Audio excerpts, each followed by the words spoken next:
Okay, first off, I just want to start by saying I look chopped right now because I just got a haircut.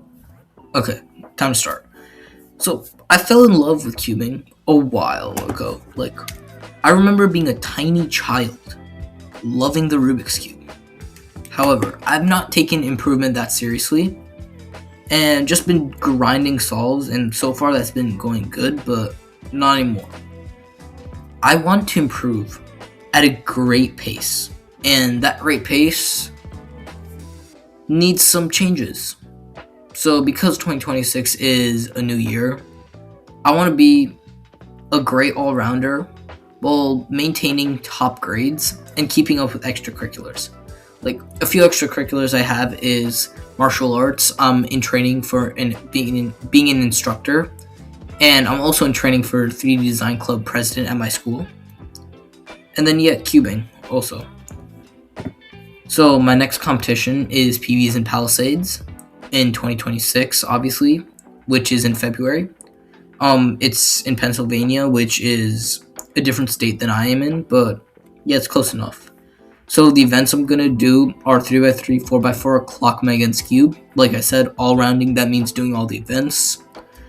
I don't care about 4x4, mega, or cube. I'm just doing them for funsies and also more on my profile. So I want a sub 8 clock average and a sub 15 or sub 14 3x3 average.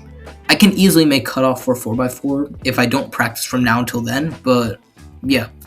And then I just don't want a DNF on Megaminx or Skewed.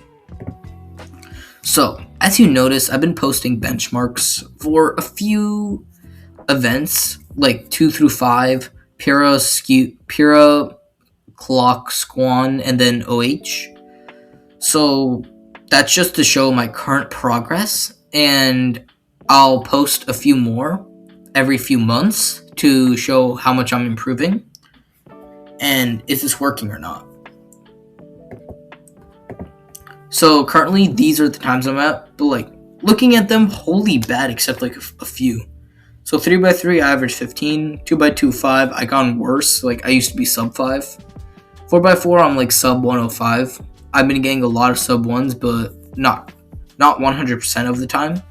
5x5, I just broke sub 2 over winter break, which is actually good. And then 6x6, sub 430, I think I got 15 seconds slower or something. 7x7, I have not even done more than 2 7x7 solves, and that was part of just solving all my cubes for fun. So I don't know how long that was. I think both of them were more than 10 minutes. So one-handed, I'm currently like sub 35. I've been getting a bunch of sub 30s, but not consistently. Pira, I'm sub 10. I've been getting a lot of low, like a lot of 8s and 7s, so, and a few 9s, but that's not the point. Skewb, I'm sub 15. Barely.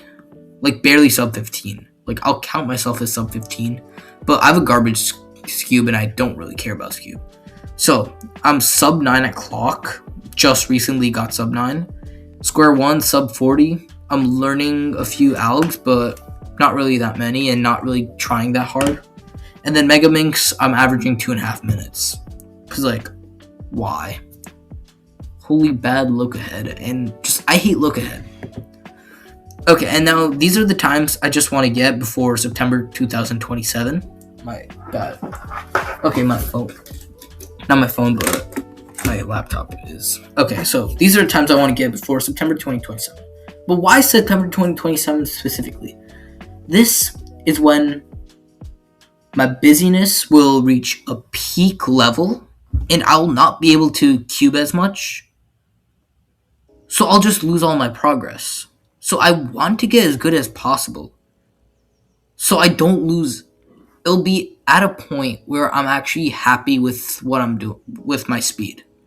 If you know what I mean. Before I lose it all.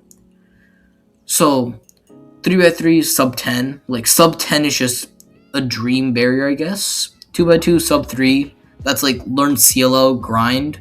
I'm done. 4x4 sub 50. I just have to turn a bit faster, have a good look ahead. 5x5 sub 130. Like I enjoy doing 5x5 and like look ahead I need to do. 6x6 sub 230. That's gonna be a bit hard, but possible. 7x7, sub 6. Like, I do not care about 7x7. I hate 7x7. Like, absolutely hate 7x7. But, like, yeah. I'm an all-rounder, so I'll do it. So, one-handed, sub 20. Like, it's cool to see someone solve a Rubik's Cube one-handed in under 20 seconds. Like, that's just respectable. Pyraminx, sub 5. If I actually think that I'll have fun trying to grind Pyra, then, like, I'll get better at it. Scube, I'll try to get sub 8. Because I hate Scube. Like, who does Scube? Who in their right mind does Scube?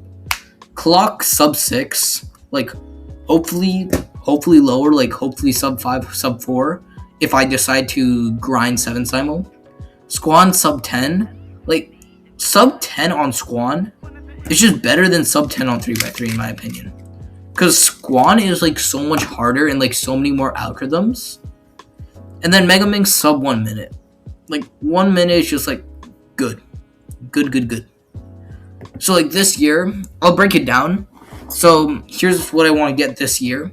3x3, sub 12, 2x2, sub 4, sub 55 or 4x4, sub 145, which is, like, I just need to get 15 seconds faster for 5x5. 6x6, just sub 4. Just pretty simple stuff. OH is, like, sub 25. Like, I can do that if I grind 2 weeks of OH. Pyra, sub 7. Like, I just need to learn a bit more of, like, I just need to improve my inspection, I guess. Scube, sub 15. Like, I don't even care about Scube, so I probably will not even touch it. I'll just practice it a bit, I guess. Clock, I want to be sub 6. Sub 5 is better. And then Squan, I'll just be happy with sub 20. Okay, so you guys saw the next slide, but this is, like, something I noticed when I'm cubing or someone else is cubing. So, when recently my cube broke, okay? My cube broke. The core stock snapped. The core stock snapped, which means that I had lost the center. So I had to buy a new core. But I had to wait a few months because I was just never getting the time to buy it, and I was waiting for the cubicle to find a piece for my Squan as well. So I regressed a lot in 3x3. I was averaging 18. Like, 18! I averaged, like, 15 now. I used to average 15 earlier, but 18. I was averaging 18 seconds for a whole month. And then, thank God, but, like, I practiced a lot, practiced big cubes too, and I ended up getting back. But there are times where my look ahead's just bad, like bad, and because of all the aggression, and I haven't been able to be consistent. However, I've noticed a few things specifically.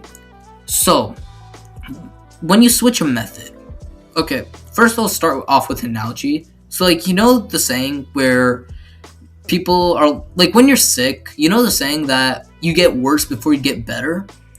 So, this can apply to training, cubing, as well as training your body to fight sicknesses. So, fighting another sickness is like switching to another method in cubing, where you'll get worse at first, and then, like, you'll slowly get better, and then you're just fine again, or even feel even better than you were before. So, applying to cubing, so let's say, for some reason, I decide to switch to Roux. Like, ew, I don't care. Like, Roux is bad, but, like, whatever. I'll just say, theoretically, I'm a Roux solver now. Right now, I average, like, 25 seconds with the Roux. But with enough practice, I could get to sub 15 or even faster using Roux. And then CFOP, I just won't care about unless I decide to switch back. But that's kind of bad unless you like Roux. And then, yeah, I'm going too much into Roux, but the point is that switching a method is like getting sick. Both can get you better, but you have to be worse first. And then choosing another event. So, choosing another event like clock. Like, there's not really much that can apply from clock except, like, smooth turning. But let's say if you pick up 4x4, which I have in this box right here, Vin 4x4. So, if I get good at 4x4, I have better look ahead, which can apply to 3x3. Even though I get worse at 3x3 objectively, with practice, I can apply the look ahead skills to get better at 3x3. And same for one-handed. So being an all-rounder is good because you have more skills to apply and you have more things to do. So this is what I'm gonna do for the week, and then I'll update this. I'm gonna do a lot of this in school, but I'm gonna grind clock, which I currently do 10 move memo list for, which I can explain in a later video, or I can make a separate video about that. Then I have to make a choice. Do I switch to 7 simul? If so, B-Paul or Tommy? Or do I keep with 10 move memo list and try to get sub 7 or sub 6? And then I also have to maintain 3x3 skill, which is do solves. On the bus, I'll be here's a solve.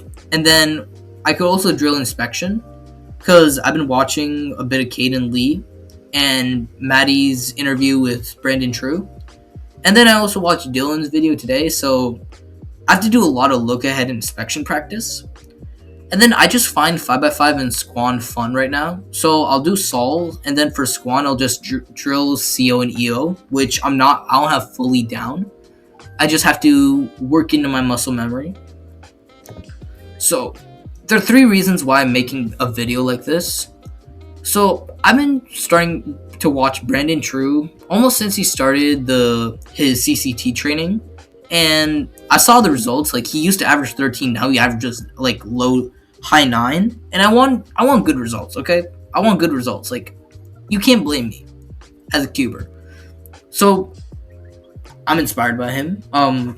This will also help me stay accountable, which a lot of people lack, especially cubers. Do one more solve. Albert Einstein said, if you do the same thing again and expect different results, you're insane. But then cubers and Geometry Dash players both do that. Smart cubers do different things, which makes them less insane. They're already insane for cubing. I'm not even joking. But they're less insane because they're not doing the same thing over and over again and it's expecting different results. So, accountability. Am I really sticking to the practice or not? If I'm just grinding solves all day long, I'm not really going to improve as much if I drilled specific things all day long and then did a bunch of solves. So, yeah, last few years, I don't have a system like this, so I couldn't stay accountable. And then the benchmarks and this will give me more tangible results than looking at a CS timer session of 10,000 solves and seeing, ooh, I was sub 40 before, now I'm sub 15 and got a lot of sub 10s. That's cool, yeah, over a year, cool. But why? I have not seen a solve from me averaging 40, one that I remember well, and one I average now. These benchmarks can actually give me something that I can look back on. If I'm bored eating a meal but I can't find a good video, 6 months down the line, I could turn on my 3x3 average of 50, see what I've fixed and what I need to improve on, or tune into my new average of 50. So that just motivates me more to do better, which will get me better results. So how else will I stay accountable? The Angry Agent said, a lot of people just lack accountability. However, I will not be one of those people. So, I'll post more videos, videos of me getting good averages or bad averages. I will show you my Tommy 7 simul DNFs. I'll show you the bad stuff I just want this to also be transparent. I don't want it to be ooh, look at him, he's improving a lot. People only look at the success. They don't look at how bad you're doing. They don't look at all the downfalls. They don't look at all the failures. They don't look at all the crying you've done because something's not working. You're always missing one ticking clock for doing 7 simul. So why can't I just do 10 move memos? Because it's bad. I went off topic, but I'll do weekly updates like these. I'll make sure to do them every week. The only exceptions are if I have something that I literally cannot do these updates. Like, for example, I have a competition. Like, competition weekends, don't expect much. Like, I'll just post whether it went well or not, or went well or not, and maybe a few competition videos. But yeah, that's about it. And then live streams. Like, I'll stream a bit more. Like, not a bit more, a lot more. I'll be doing like average of 50s of 3x3 on the live streams. I'll do a few bits of targeted practice, untimed practice for 7 simul, etc. Like, I'm not sure if I'll switch to 7 simul or not, but yeah. So subscribe for the journey. If you have any questions for me, comment them. And then all the comments, I'll take them and put them in the next set of slides for next week. Thank you for listening. Thank you for watching. Subscribe.